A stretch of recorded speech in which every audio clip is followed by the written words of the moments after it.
Hi guys, samahan nyo kami mayong gabi maggaya kami ng panghapunan ng puso.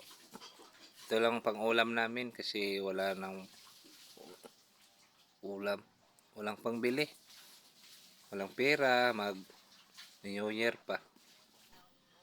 Si Jan Pelik parang taga-hiwa, ako naman yung taga-kuha ng parang buto yun sa gitna ng maliliit na saging. Ilagyan namin crispy yan guys para prituhin, tapos ito ulam na sausaw mo lang sa ketchup, ulam na guys. Subukan nyo nga kung masarap pa o hindi. Parang tunay talaga na ulam.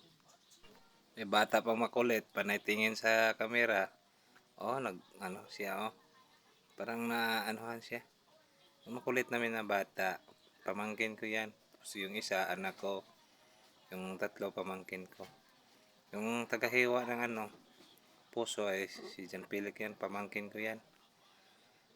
Yan ang yung inutusan ko nagmugag. Sa puso. Tagahiwa.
Sana all.